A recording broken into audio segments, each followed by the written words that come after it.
حضرات، آج ہم اور آپ ملت کے اس مجاہد کی بارگاہ میں خراج عقیدت پیش کرنے کے لیے حاضر ہیں جس نے پوری زندگی ہمارے دین و ایمان کی حفاظت فرمائی۔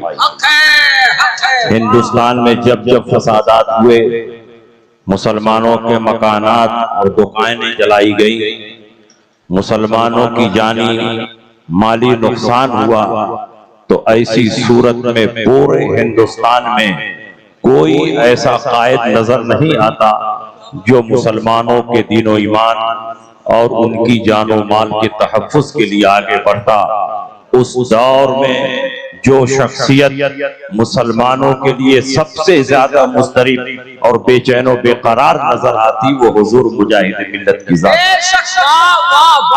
حضور مجاہد ملت علیہ رحمت و رضوان صرف عالم نہیں تھے، عالم گر تھے۔ حضور مجاہد ملت علم شریعت، علم طریقت کے جامع تھے، علم ظاہر اور علم باطن کے امام تھے۔ حضور مجاہد ملت مجمع البحرین تھے۔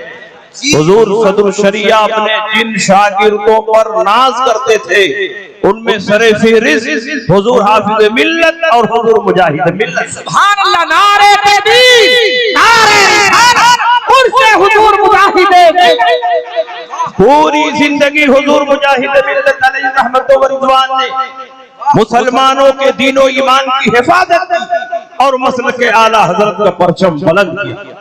ہندوستان میں جتنے مناظرے ہوئے، آپ کے دور میں تقریباً تمام مناظروں میں آپ منصب صدارت پر متمکن رہے، اور صرف نام کے صدر نہیں رہے بلکہ مناظر کو مناظرے کا داؤ پیچ سمجھاتے رہے، دلائل فراہم کرتے رہے، مناظر کی نگرانی فرماتے رہے اور بتاتے رہے کہ اس نقطے پر ابھی دلائل نہیں پیش کرنا ہے، اس پر گفتگو بعد میں ہوگی، ابھی اسی نقطے پر مد مقابل ہو جائے۔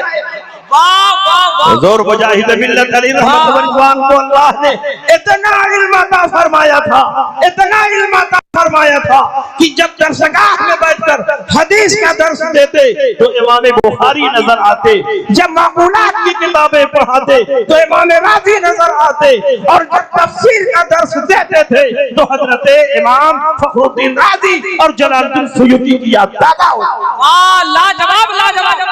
حضور مجاہد ملت زبردست عالم تھی، تمام علوم و فنون پر زبردست مہارت تامہ تھی، لیکن حضور مجاہد ملت میں جو وصف سب سے غالب تھا وہ تھا آپ کا مناظر ہو۔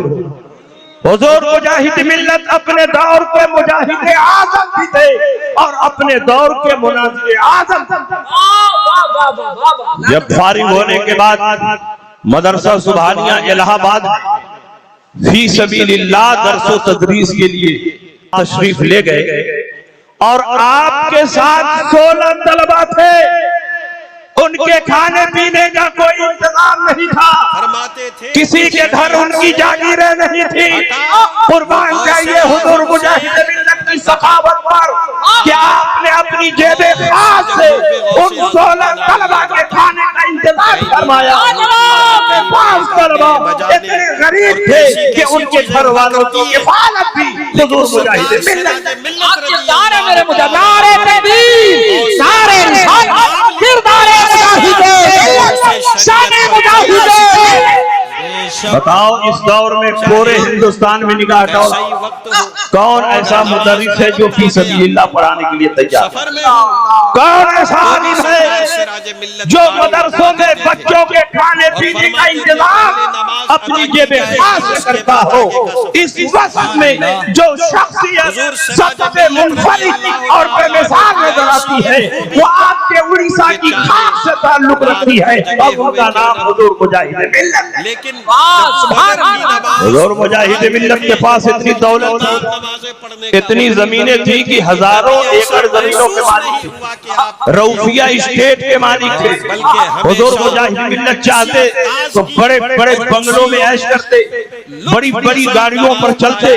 हुजूर मुजाहिद मिल्लत के पीछे नौकरों की फौज होती, लेकिन हुजूर मुजाहिद मिल्लत ने बादशाहत को ठोकर मारकर फकीरी अख्तियार फरमा ली। दो पल्ली टोपी लगाते थे, मलमल का कुर्ता पहनते थे, एक मामूली कपड़े की लुंगी पहनते थे और बगल में एक झोला लटका कर पूरे हिंदुस्तान का सामान। मामूली मौलवी भी कहीं जाता है तो 4-5 अपने आगे पीछे चमचों को ले लेता है, नारा लगाने वाले, नारे तकबीर, अल्लाह अकबर, फलाने साहब, फलाने साहब। हुजूर मुजाहिद मिल्लत इतने खाकसार, इतने मुतवाज़े, इतने मुनकसिरुल मिजाज कि पुरानी चप्पल में भी पूरे हिंदुस्तान का सफर करते। और आपके अकीदतमंदों का आलम यह था कि वो सिर्फ हुजूर मुजाहिद मिल्लत का हाथ नहीं चूमते, आपकी टूटी हुई जूती को भी अपने सर पर रखने के लिए तैयार। और आखिर दौर में तो आपकी वो हैसियत हो गई कि जिस आबादी से गुजरते सुन्नियत की खेती लहलहाने लगती, जिस प्लेटफार्म पर उतर जाते कल के खुदा के कदमों में सिमट जाती थी, जिस बंजर जमीन में कदम रखते थे इल्म और इरफान का गुलशन बन जाते। जब इलाहाबाद आप पढ़ाने के लिए तशरीफ ले गए, बंजर जगहों का न्यूट्रलाइज लूट लो भाई, बाद में नहीं मिलेगा। कि उस दौर में वहां तक जाने के लिए गाड़ी का रास्ता भी नहीं। जब इलाहाबाद आप पढ़ाने के लिए तशरीफ ले गए, पहुंचते थे उस जमाने में एक ईसाई मुर्तद पादरी हजरत सिखाया जिसका नाम अब्दुल हक था, पहले मुसलमान था और बाद में वो ईसाइयत का मुताला करके ईसाई बन गया। और ईसाइयत में इतनी मेहनत की, इतना मुताला किया, इतनी मालूमात जमा की कि ईसाइयों ने उसको पादरी के मनसब पर फाइज कर दिया। और वो पूरे हिंदुस्तान में घूमकर इस्लाम के खिलाफ तकरीरें करता, जहां उसकी तकरीर होती थी कमजोर मुसलमानों का ईमान डगमगा जाता था, उनके पास इस्तेकामत में लकीर पैदा हो जाती थी।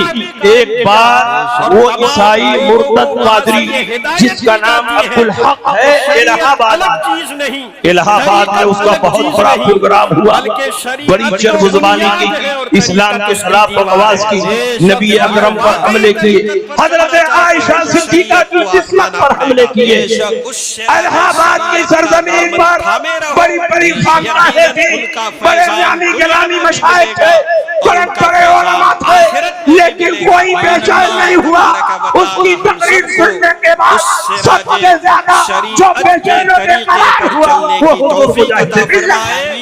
और हमेशा आपने फरमाया कि मैं उससे मुनाज़रा करने के लिए जाऊं। लोगों ने कहा कि हुजूर उसके पास फौज है, उसके बाद अकीदतमंदों की भीड़ है, आपका जाना मुनासिब नहीं है। हुजूर मुजाहिद मिल्लत ने कहा मेरे साथ अल्लाह की ताईद और हिमायत है, मैं तन्हा जाऊंगा और उस पादरी से मुनाज़रा करूंगा। बताओ, अगर देवबंदियों का जलसा हो रहा हो और कोई देवबंदी मौलवी इस्लाम के खिलाफ, आला हजरत के खिलाफ बकवास कर रहा हो, तो किसी सुन्नी आलिम को हिम्मत हो कि वो स्टेज के पास अकेले चला जाए, उनका मजमा, उनका माहौल, उनके आदमी। लेकिन कुर्बान जाइए मिल्लत के इस मुजाहिद पर जिसके दिल में सिर्फ अल्लाह का खौफ था और दुनिया में किसी का खौफ नहीं था।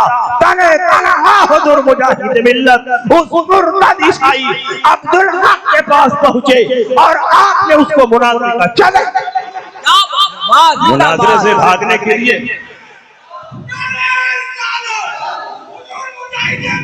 जिंदाबाद जिंदाबाद। मुनाज़रे से राहे फिरार इख्तियार करने के लिए उसने बड़े पैतरे चले, मगर हुजूर मुजाहिद मिल्लत मैदाने मुनाज़रा के शहसवार, आपने उसके हर दाव पेच को उलट दिया। उसने कहा ठीक है, हम मुनाज़रा करने के लिए तैयार हैं, लेकिन पहले हम और आप एक हकम मुकर्रर कर लें। हुजूर मुजाहिद मिल्लत ने कहा तुम ईसाई हो और मैं मुसलमान होकर तुम्हारे ईसाई को हकम नहीं मान सकता, और मुझे उम्मीद है कि तुम भी किसी मुसलमान को हकम नहीं मानोगे, इसलिए हकम मानने की शर्त हटा दो। उसने कहा जब तक हकम मुकर्रर नहीं होगा हम आपसे मुनाजरा नहीं करेंगे। आपने फरमाया कि जितने सामीन हैं ये दोनों का मुनाजरा और दोनों की बहस सुनेंगे, वो खुद ही फैसला कर लेंगे कौन हक पर है कौन हक पर नहीं। किसी हकम को मुकर्रर करने की कोई जरूरत नहीं। उसने कहा जब तक आप हकम मुकर्रर नहीं करेंगे हम आपसे मुनाजरा नहीं करेंगे। आपने फरमाया मैं ईसाई को हकम मान ही नहीं सकता। उसके बाद जब देखा कि ये हकम की शर्त से पीछे हटने वाला नहीं, वो मुनाजरा करने से इनकार कर गया। हुजूर मुजाहिद मिल्लत ने उसी जगह बैठकर बरजस्ता ईसाइयों के इस बातिल अकीदे पर कि ईसा अलैहिस्सलाम अल्लाह के बेटे हैं 10 एतराज़ात किए और लिखकर उसको दिया और कहा तुम्हारे अंदर दम है तो मेरे इन 10 सवालों का जवाब दे दो। वो मर गया, लेकिन हुजूर मुजाहिद मिल्लत के सवालों का जवाब न दे। क्या बात है, बात नारे तकबीर, नारे रिसालत, फैज़ाने आला हज़रत उर्से हुजूर मुजाहिद। और उसी दौर में उसी इलाहाबाद में आर्य समाज का एक बहुत बड़ा इज्तिमा हुआ, जिसमें हिंदुस्तान के नामी गिरामी चीदा चीदा पंडित बुलाए गए, बड़े बड़े महामंडलेश्वर, बड़े बड़े धर्मगुरु, बड़े बड़े शंकराचार्य वहां पर जमा हुए और सबने इस्लाम के खिलाफ बकवासें की, नबी अकरम सल्लल्लाहु अलैहि वसल्लम की अजमत पर हमला किया। मुसलमानों का दिल टुकड़े टुकड़े हो गए। बड़ी बड़ी खानकाहें थी, बड़े बड़े मशाइख थे, और ये इज्तिमा हिंदुओं के उस महल्ले में हो रहा था जहां एक भी मुस्लिम घर नहीं था। अगर कोई मुसलमान वहां पहुंच जाता और छेड़छाड़ करता तो उसको ऐसा गायब करते कि किसी को पता भी नहीं। हुजूर मुजाहिद मिल्लत बेचैनो बेकरार होता। आपने फरमाया इन पंडितों से तने तरह मुनाजरा मैं करूंगा। लोग समझते हैं कि हुजूर मुजाहिद मिल्लत सिर्फ वहाबियों से मुनाजरा करते थे, सिर्फ देवबंदियों से मुनाजरा करते थे, कादियानियों से मुनाजरा करते थे। हुजूर मुजाहिद मिल्लत ने हर बातिल फिरके और हर बातिल मजहब वालों से मुकाबला किया है। जिसने इस्लाम पर हमला किया पहाड़ की चट्टान की तरह हुजूर मुजाहिद मिल्लत उसके सामने खड़े हुए। हुजूर मुजाहिद मिल्लत ने कहा कि मैं इन पंडितों से मुनाजरा करूंगा। लोगों ने कहा हुजूर अगर आप उनके पास जाएंगे तो आपकी जान सलामत नहीं रहेगी। आपने कहा मेरी जान बचे या ना बचे मैं जाऊंगा। आप तनहा जाने के लिए तैयार हो गए। इलाहाबाद के एक मशहूर पहलवान थे, उन्होंने हुजूर मुजाहिद मिल्लत से कहा कि मौलाना साहब अगर आप वहां जाएंगे तो हिंदू आपको चटनी बना। हुजूर मुजाहिद मिल्लत की क़यामत ईमानी और जुर्रत हक देखो। आपने इरशाद फरमाया मुझे चटनी बनना गवारा है, लेकिन इस्लाम पर हमला हो यह हबीबुर रहमान को गवारा नहीं। हुजूर मुजाहिद मिल्लत तनहा उन पंडितों के भीड़ में चले और उनके सबसे बड़े पंडित आपने रूह और मादा के कदीम और हादिस होने पर जबरदस्त मुबाहिसा फरमाया। इस्लाम का नुक्ता नजर पेश किया, उस पर दलाइल पेश किए और उसको बिल्कुल साकित और जामिद कर दिया। हुजूर मुजाहिद मिल्लत के सवालों का जवाब देने के लिए उनके पास कुछ नहीं था। हुजूर मुजाहिद मिल्लत ने कहा तुम कहते हो कि हमारे पास 4 वेद हैं और ये इल्हामी किताबें हैं। हम भी मानते हैं कि कुरान इल्हामी किताब है और कुरान के इल्हामी होने की सनद और दलील ये है कि हमारे यहाँ बच्चा बच्चा कुरान को अपने सीने में महफूज कर ले। तुम्हारा दावा है कि 4 वेद इल्हामी किताबें हैं, तो बताओ तुम्हारे यहाँ कोई वेद का भी हाफिज है? उसने कहा पूरी में फला महापुरुष 4 वेद के हाफिज। हुजूर मुजाहिद मिल्लत ने कहा उसका एड्रेस बता दो, उसका नाम दो, मैं उसके पास जाता। हुजूर मुजाहिद मिल्लत वहां भी जाने के लिए तैयार हुए और जब तक आप सफर की तैयारी फरमा रहे थे उसी दौरान खबर आई कि वो मर गया, जहन्नम रसीद हो गया। मैं आपसे पूछना चाहता हूं मुनाजरे बहुत हुए, मुनाजरीन भी बहुत हुए, लेकिन हुजूर मुजाहिद मिल्लत जैसा जुरातमंद मुनाजिर खाल खाल कहीं नजर आता है। आपने जब जब जरूरत पड़ी है इस्लाम की वकालत की है, मसलक आला हजरत का परचम बुलंद किया। आखिरी बात सुन लो, मुजाहिद मिल्लत ने अपना मुजाहिदाना किरदार से हिंदुस्तानी में नहीं पेश किया, बल्कि हिंदुस्तान के बाहर अरब की सरजमीन पर जाकर भी मसलक आला हजरत का परचम बुलंद किया। हिंदुस्तान में जहां जहां रहे मसलक आला हजरत की तर्जमानी करते रहे, मुस्तफा जाने रहमत की दीन की इशाअत फरमाते रहे, और हिंदुस्तान की सरजमीन पर इसी पादाश में आपको कई बार जेल की सलाखों के पीछे डाल दिया। लेकिन हुजूर मुजाहिद मिल्लत अलैहि रहमतुल्लाह व रिज़वान के अज़्म इस्तिक़लाल पर कभी फर्क नहीं पड़ा। जेल और रेल ये आपकी जिंदगी का हिस्सा बन गए, या तो मुजाहिद मिल्लत जेल में होते और या तो मुजाहिद मिल्लत रेल में होते। इसी गाजीपुर की सरजमीन पर जेल में हुजूर मुजाहिद मिल्लत को डाला गया।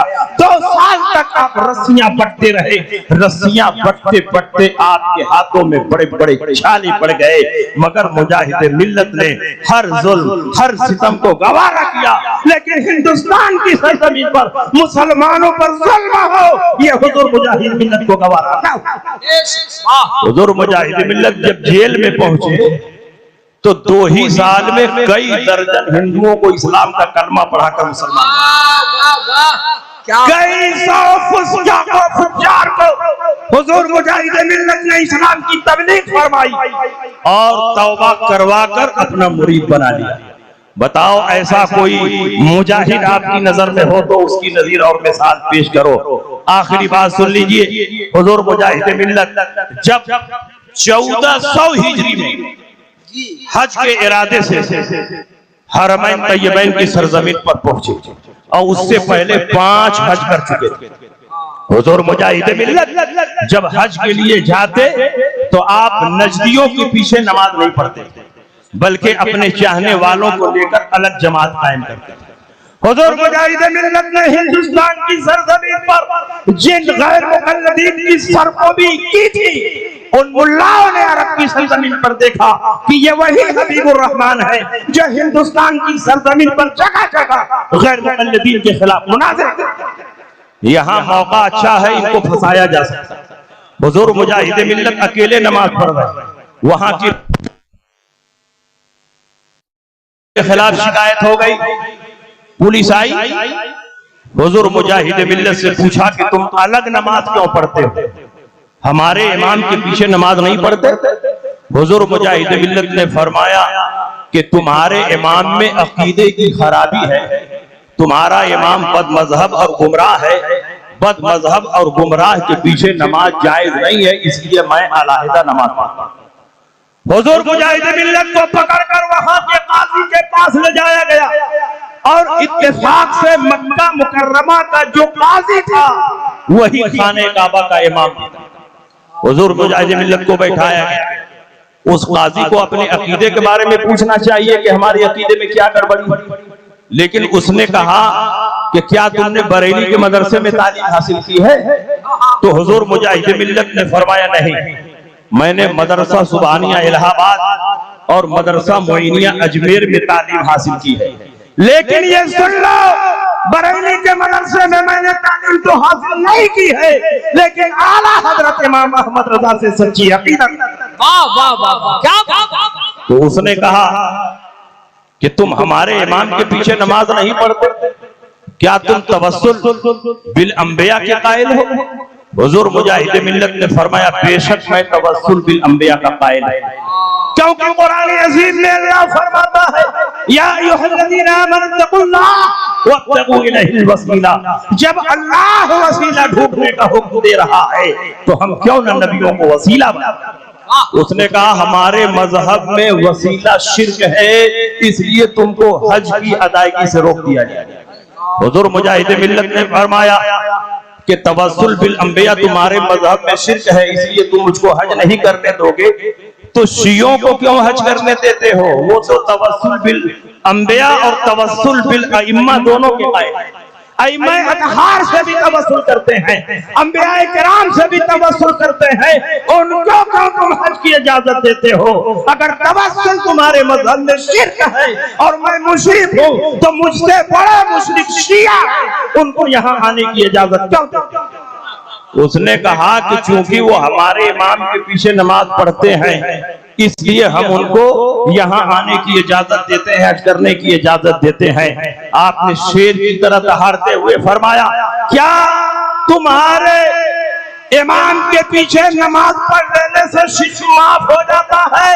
اگر توسل شرک ہے تو حبیب الرحمان بھی توسل کرے تو مشرک ہے, شیعہ بھی توسل کرے تو مشرک ہے, پھر شیعہ کو تم اجازت دیتے ہو اور حبیب الرحمان کو ایسے کیا روکتے ہو؟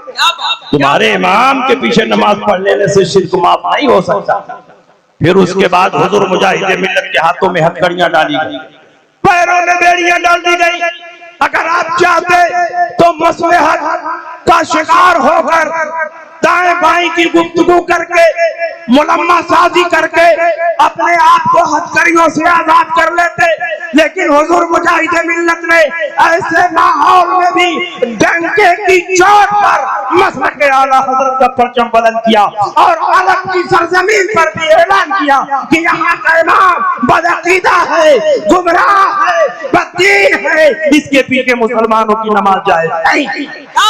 نعرہ تکبیر, نعرہ رسالت, مسلک اعلیٰ حضرت ہمت مجاہد ملت. حضور مجاہد ملت کو گرفتار کر لیا گیا, ہاتھوں میں ہتھکڑیاں ہیں, پیروں میں بیڑیاں. ایک ہفتہ تک سلاخوں کے پیچھے رہے, پھر پانی کے جہاز سے کراچی کے واسطے آپ کو ہندوستان بھیج دیا.